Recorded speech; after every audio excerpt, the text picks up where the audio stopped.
Maayong buntag, Sir Joey. Sir Michael, good This morning. is a very different setup.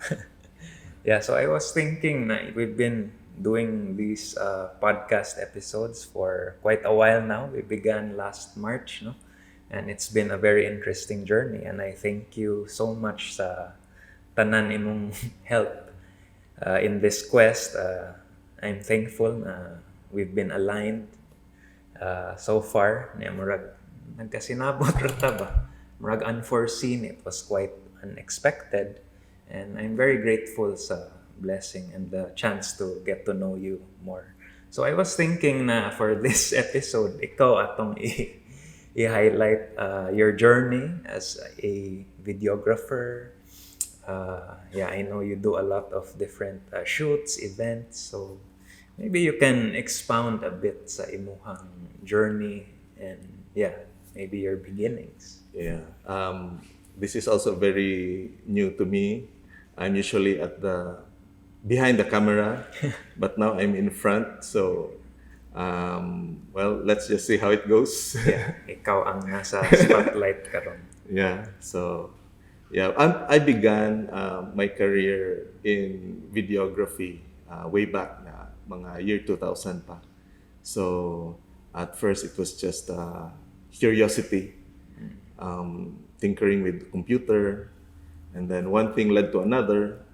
I had a friend who was a photographer, and he was commenting that his clients they were satisfied with the photos that he took, but they were having trouble with the videos.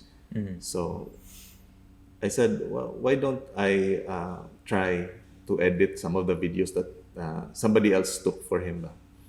And so I tried it. I had a computer at home, learned a little bit about editing, and then after a month or so, I gave him a test edit. And when the client, what he said was that when the client got the videos, they were so happy. So that encouraged me to do another one, and then another one. And then after, say, about a year, I had the courage to tell my friend photographer, now why don't we shoot the videos instead? Usually weddings ba. So dito to nag-start. It So started. kuan na siya, early 2000s. Yes, And long time ago. diretso ka sa video. You were what, in your 30s, 20s at that time? I was in my Pila na 30s. I was in my 30s, so right now I'm late already in ka my eh. 50s, early 50s. So you started video late na Late kanang na. editing. Yeah. I used to be a banker. I worked for a bank because I thought that was, my career will be in the bank. So I also even took up masters in UP. There is a UP Yes. Cebu. So kuan lang. So isuway lang sad. I was But just trying. when you were younger, in your childhood, were you inclined to doing videos? No. Wala pa. What about Wala yun. photography? Wala. Wala sad. I was more on a curious kid. So trying anything. So at So that time, in your 30s, ra ka ni learn Yes. how to edit and Yes. all those camera shots, those angles. yes. Yeah. Okay. So I just learned it from there, from books, from later on sa YouTube. So Ikaw ra. ako lang self. Did you have a taught. team under you? Initially wala ra. Ako ra usa and my wife also. So we were doing this together, and we share a passion for trying new things, especially something digital. That's why the company was called Digital Minds, because Who came up with that name? kami ra sad. Kamara. Kami ra. So more on, I was looking at us at that time more on sa anything digital, printing, designing, even 3D, mga animation. We were looking into these things, but the market at that time was really for mga wedding videos and event videos. So primarily, a huge chunk of it was weddings. Yes. Kanang events or may mga debut Yeah, initially. Mao gyud na siya. So, um, yeah, we met a few other suppliers in the industry. So, nakailan na sad ang mga coordinators, wedding planners, other photographers. So, nagkanam gyud ka busy. At that time, I was also working. And So, mura pa to part-time, di pa jud yes, ka ng full-time. sa bank man good, you don't have Saturdays. No, weekends are free. So, we had the kanang time to do mga weddings on Saturdays. Kaya usually mga weddings Saturday, Sunday man. So, that's what we did before. Pero unsa imong motivation to getting into video? Is it because you like seeing different people and seeing their stories, and you like to see these memories of theirs stored, and you see kana wonderful memories sa humanity or human experiences? Or what's the root behind your interest? Yes, that was one of the motivations that I had. In fact, when I started also, I was just helping out this. There was a debut, and a friend of mine had a friend who was going to have a debut. And then I saw the debutant, guwapa man ang debutant. So I was helping them design the invitation sa computer, layouting, and I was just casually asking, so you have a photographer already? And they said, yeah, we have a photographer already. How about video? So no video, just photo. So why don't you have a video? So kanang kuno sila kaila, ano ba marag I was just thinking na sayang pud guwapa ra ba kay ang debutant. And then watch a video. So at that time I was already doing a little bit of editing na. So I told them na, even if wala experience ang videographer, as long as ma-document ang event, bisag batik kayo ang lighting or anything, basta ma-document lang, it's still very memorable. So man migid kaila ko, you know what maybe we can help you in that. So I have a cousin, I have a relative who had a camera. Maybe we can borrow that and then we'll shoot the video na lang. So sige, why don't you do that? So that was also one of the turning points also na we didn't really know anything about it. So sunod-sunod na Miss photographer. So whatever the photographer does, sunod na sa din. So we just go and put the camera in Video sa na frame. to. So step by step, step by step imong learning process. How Yes. long did it take for you to master or to get really familiar na murag nag second nature to you, like murag instant na murag develop na imong video skills? To be honest with you, I really don't put a demarcation ba na kamaon ako bitaw. So for me it was a constant learning process. Even until now, it's still a learning process for me. So in fact I would tell my guys na we should never stop learning, innovating. So there was a time na I got medyo confident na after siguro a few years, maybe 3-4 years. Usay ma-amaze lang po ko because the opportunities that it gave us. It gave us opportunity to travel around the country or the country and even outside the country. nakagawas mo? Yes. Like ang clients mo pay for Yes, your yes. travels. So the first time I went out of the country to shoot was in Australia. So we were there for 10 days.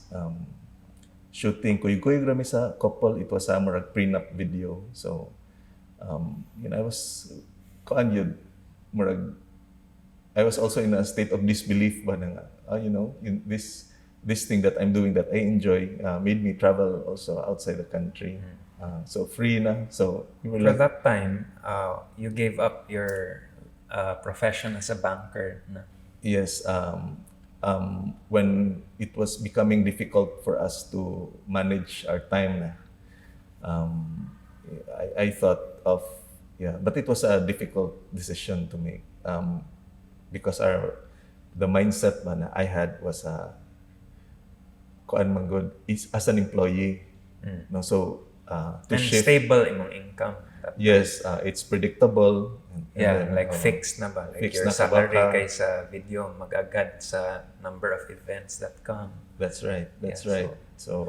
So it was a difficult decision. It took a few years. Yun. In fact, I told my wife, kay kami manduha, we were employed. I said, you jump first. And then when, we're okay there, then if it's safe for me to jump, then I will do it. So yeah, that's one of the things also that I'm very conscious about is the switching from the employee mindset to entrepreneur mindset. That's really So, hard. looking back, what kay kuan regrets or murag it was the right decision to immerse Yes. yourself fully in your Yes.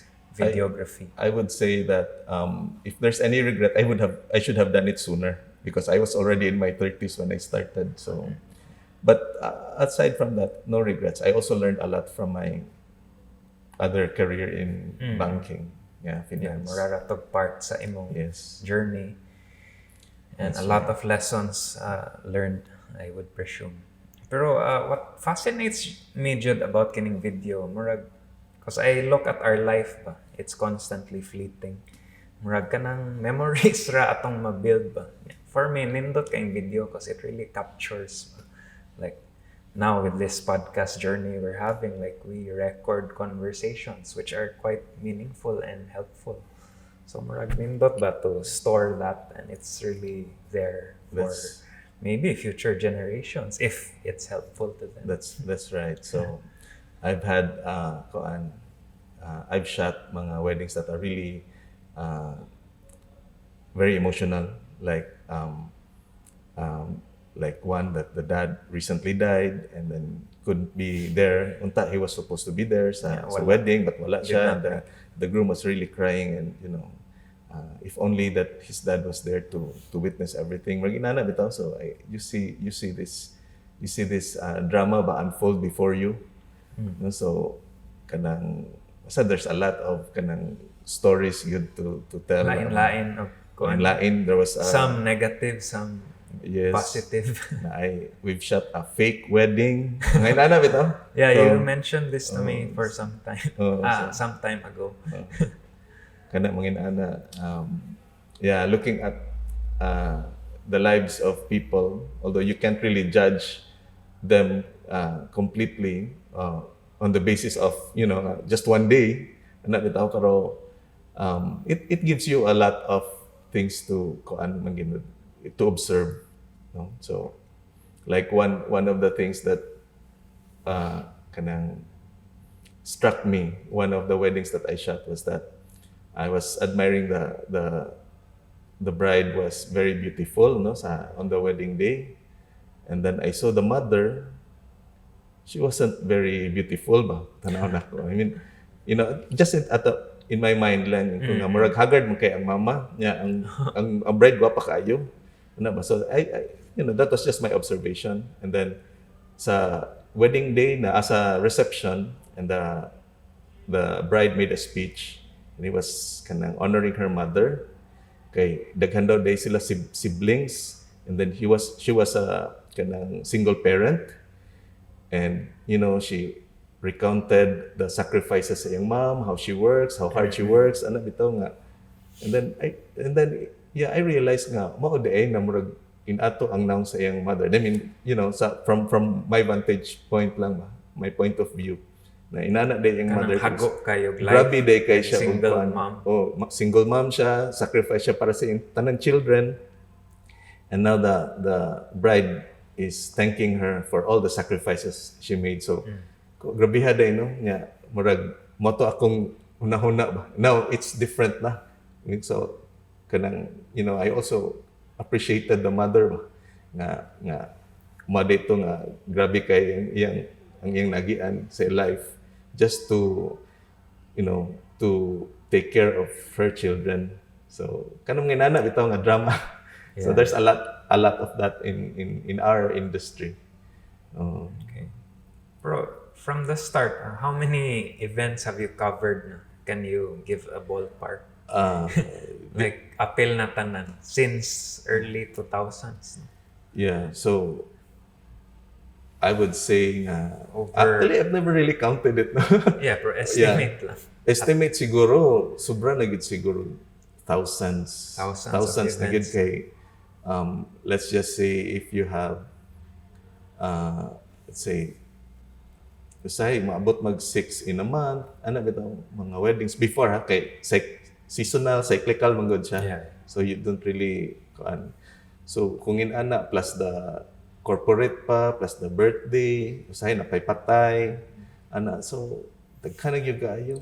So from witnessing all these events throughout the years, what can you say about the human condition or our constant struggles as people, as human beings? What can you comment on from witnessing all these different stories, different backgrounds? Yeah, for one, kani mga events that we shoot are mura siya milestones ba. These are highlights of the lives of people. No, so yeah, they really prepare a lot for this. No, so dako karon grabe na ang preparation sa una wedding more simple naman, and even in other countries more simple ra more family ana ba, but here in the Philippines more grabe gid ang kuan yun, importance and the value that they put in kanang weddings or marriage. No? So, but sad to say also nga nasa ko'y daghang mga gipang shoot na wedding na nabuwag sad sila after. You told me uban wa nagkadayon. Wa nagkadayon. People are looking forward to something in their lives, something na they can point out mga kani mao gini pinaka-highlight sa akong life ano bitaw. So yeah, people are really milestones looking forward to like getting married ano bitaw. Naagid mangita gid ang mga bride, ang mga maminaw ka sa mga bridesmaids, no? Murag sahay magpasuya sila nga oy sige lang ko bridesmaid kano sa ko bride mo gina na. So yeah, people are looking forward to people are looking for love. Seeking love. I think as people, everyone yearns for love, to be loved, intimacy, to have meaningful relationships. I think ma-highlight even how different we are as people. Murag na ay longing for having that relationship. That's and right. I think ultimately goes back to our Creator, that real relationship na di mahatag sa kalibutan. Good. That's right. You are right in that, Sir Michael. Magina ko nakita. People are always looking for love, whether they are conscious of it or not. No, so in fact, that's a motivation good in what we do, in what people do.